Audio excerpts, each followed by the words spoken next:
Hey, what's going on, everybody? Welcome to episode 23 of Real Talk Real Estate here on the Aaron Advantage. I posted earlier today about this week's episode being about a story that tells 1,000 words. And the thing I want to talk about tonight is photographs, specifically listing photographs or photographs of your home that you're using to market your property to sell. Now, the first thing I want to talk about is the fact that I did get some inspiration and some tips on this specific topic from an article online that I will make sure that I link to in the comments down below after I finish up the live video. So feel free to check back after the fact to take a look at that and see all of the tips that I'm going to mention, because there were 20 tips on these. I just want to go through the top 10 in my opinion, and then I'd love to hear what your guys' thoughts on these are as well. So the first thing I want to talk about is that you get one chance to make a first impression, and when you're trying to sell your home, that first impression you're usually going to make for someone is an online viewing. So you need to make sure that your photos that you're representing your house with are the best possible representation that you can utilize to get your home sold. I often tell my sellers when we're going through the listing presentation and everything else, the first, second, and most times third showing that people are going to have before they ever set foot inside your door is taking a look at it online, whether that's going to be on social media because somebody shared it, whether that's going to be on a brokerage's website, whether that's an agent looking at the property online, or that's somebody checking it out on Zillow or any other website that's out there. Online viewings are always generally going to be the first place that people are going to see your home and make a determination of whether or not it's worth their time to drive by and check it out. So you absolutely need to do everything you can to make it look as good online as you possibly can.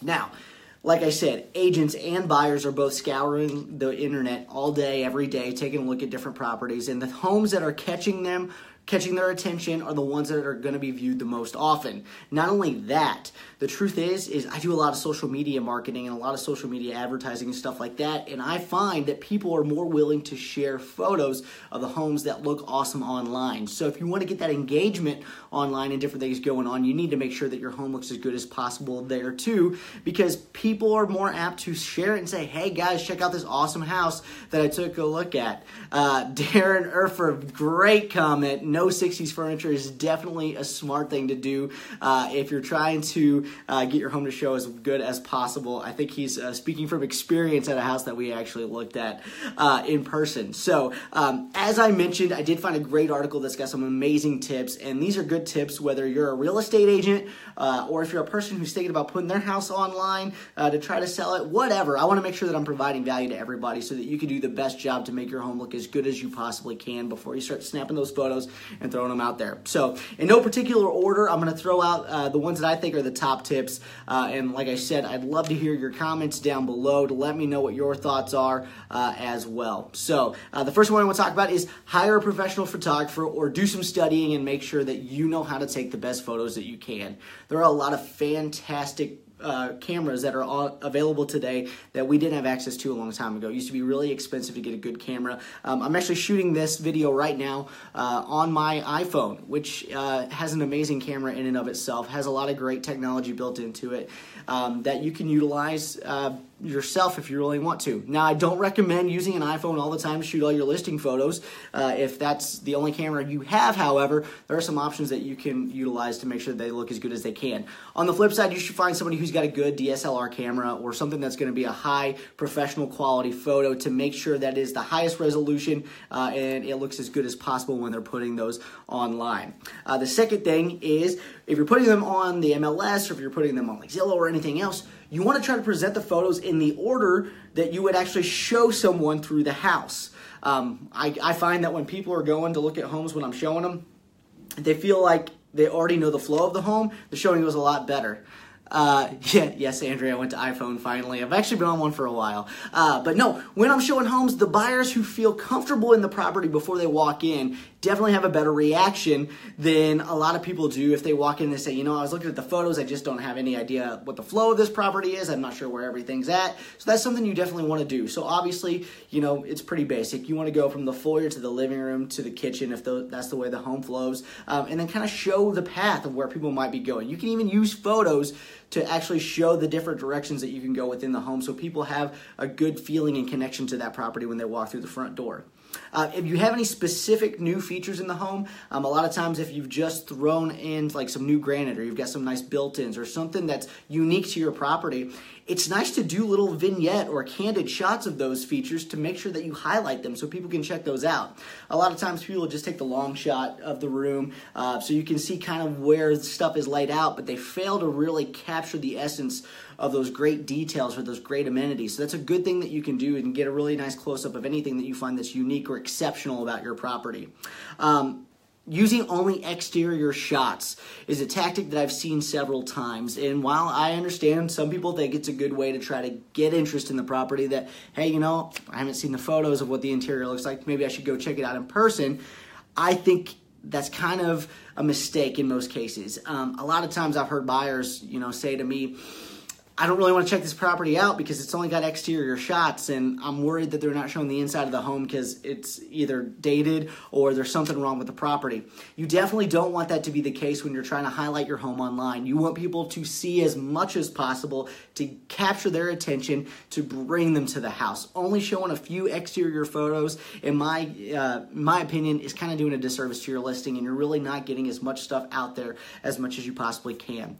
I got a great question here real quick I want to answer from Mark Lush. What do you think about the drone camera tours? I think they're kind of cool if you can utilize them, but they're not always necessarily going to be the best thing for every single property. There's a lot of different technologies that are out there that offer different types of tours of homes, and the truth is, static still images still are the #1 use of photography for most real estate agents, and they still get the job done. Now, drone tours are pretty cool, and they're also very useful in properties that have, like, say, a lot of acreage that you can do a flyover and show the entire property. They're cool because you can do some overlays with text and some lines to show property boundaries. So they definitely serve a great purpose, but they're not necessarily something that you need on every single listing.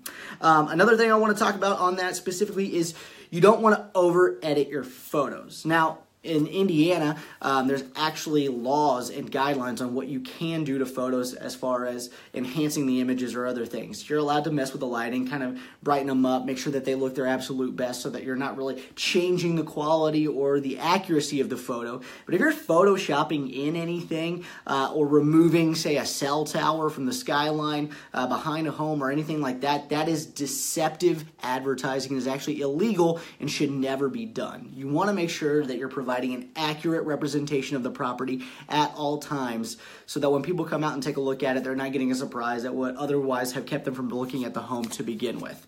Another great thing is there's a lot of times that I'm showing like vacant properties or properties that people have already moved out of.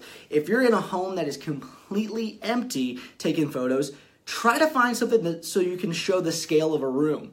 My own wife at times will be looking at photos online and she'll take a look at a room and say, you know, that just doesn't look that big because it's an empty room. And I'll check the dimensions and I'm like, it's actually a huge room. My parents actually bought a brand new home a few years ago. And when we were looking at it the first time, they were kind of concerned that the master bedroom would be too small and wouldn't actually fit their king size bed. The truth is when you're looking at stuff without something in that room for scale, like a piece of furniture or something else, it is really difficult to tell exactly what kind of space there is because we're not really good at judging distances without having something else to kind of compare it to. So if you are shooting an empty room, put a chair in there, put something in there, anything you can to really help the buyer see the scale of the room when they're looking at it online.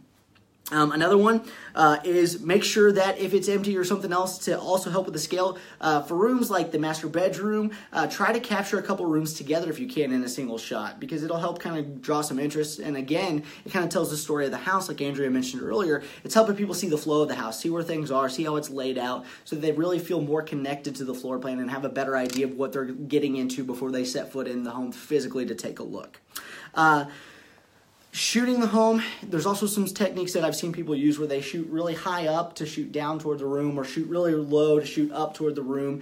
And the truth is that you can show a little bit too much ceiling or a little too much floor or other aspects that you're probably not trying to shoot. So maybe shooting at like chest level or eye level is the best thing to do when you're taking those photos because that's generally where people are coming in and looking at the room anyways. So you're kind of capturing it as if they're standing in the room taking a look at it. So at least that way they get a fair representation. You know, the The other thing I want to say is where you stand in the room when you take the photo is also very important. A lot of people will stand kind of in the middle of the room at times and take a photo, and they don't really capture how wide the room could be.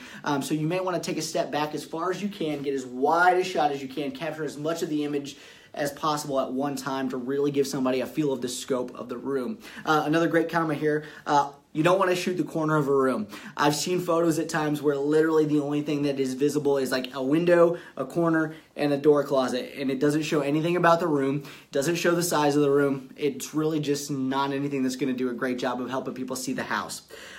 If you have any kind of furniture that's blocking any kind of cool architectural part of the house, make sure you move it out of the way so people can see those. That's a cool thing to see. It's something you can highlight about the property. So if something's being blocked by a piece of furniture or anything like that, get it out of the way. Let them see the cool stuff and the features about the home.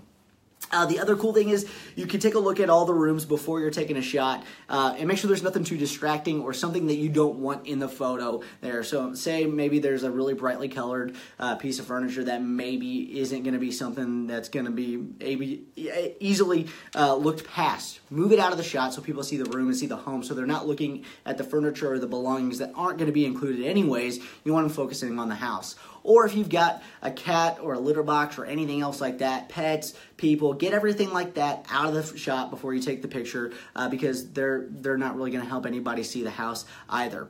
Now, I also want to point out, I don't know if you're going to see all this, there is a lot of orange on this.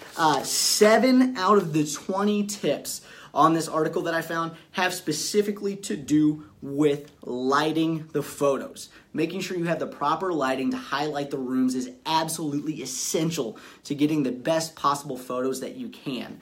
Now, like I said, I'm not going to go through all the lighting tips here. There's some great stuff there. I am, like I said, going to link to an article in the comments down below once this is all posted, so you can read through all of those yourself.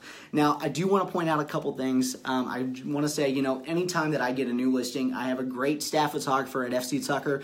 Takes phenomenal photos, professional grade quality. We've invested in a very expensive, very nice camera to make sure that our photos are exceptional. In addition, we make sure to highlight absolutely huge photos with the utmost prominence on our websites to make sure that people are seeing what they came to look for. And that is the photos of the property, to make sure that they're seeing the homes in the best light online so that they know what they're getting into before they come out and take a look. Now, to go ahead and give you a kind of a good example of why it's important to talk about photos, I'm actually amazed by the number of times that I hear clients say to me when we walk through the door, "Wow, this home looks a lot better in person than I expected it to," or this house doesn't look as good as I thought it might in person. The truth is photos are never going to be 100% accurate. You want to do the absolute best job you can, however, to get the people interested so that they hop in the car, they drive over, they call their agent, and they come and they take a look at your home. So either way, you want to do something to make sure that you're grabbing their interest, because I've got a great story on a time where I worked with a buyer that they may have passed on a home that they ultimately ended up buying. I actually had sent this home that they purchased to them about 6 months prior to us putting the offer in on the home. This has been a few years back, but I sent it to them. They took a look at it. They're like, "Nah, I don't want to go see this home. Just looked at the photos. It's not doing it for me. Definitely don't want to go and take a look." So I'm like, "Cool, no problem. We'll go ahead and we'll pass on that." So kept going. Few months go by. The house is kind of still sitting there. The price is coming down incrementally, a little bit slowly, and then it comes off the market for a day or so, and then it comes back on with brand new, great photos. Same agent, everything looked the same as far as the listing side went, but it had all new photos on it, and it showed a whole lot better online. I sent it back to my client, and I said, "Hey guys, I know I sent this to you a while back. You said you weren't interested in taking a look, but there's some new photos on it. I think you should really take a look again and see how different it looks now and see if it's worth going in and taking a look." Obviously, like I said at the beginning, we did go out, we checked it out. They walked through the home, they loved it, they were ready to put an offer in before we left that night, and they said, "You know what, I can't believe we passed on this house. Why didn't we want to take a look at this?" And I pulled up the email and I said, "You said that based on the photos that you saw, it wasn't worth your time to go take a look because you didn't think it would be anything that you were interested in." So that's just one example that I have of a buyer who specifically has attributed poor photos to them not even being interested in going and taking a look at a home. So please, please, please, whether you're listing with an agent or you're selling it by your owner or anything else, make sure you read these tips, you use these tips, make sure your agent uses these tips to make sure your home looks as good as it possibly can online to bring in a buyer and help get your home sold. So that's the topic for tonight. I hope you guys enjoyed it. Please let me know in the comments down below if you like the conversation that we're having. Also, let me know any other topics that you might be interested in covering next week on Real Talk Real Estate. Also, feel free to give me a call anytime at 812-779-6273 with any questions you might have. Please like this video and share it with your friends so they can check it out. The more interaction and more engagement I get, the easier it is for me to keep coming up with these these topics, and keep the show coming every week for you guys. Thanks for checking it out. I love the comments. Keep them coming. Have a great night. I'll see you next week.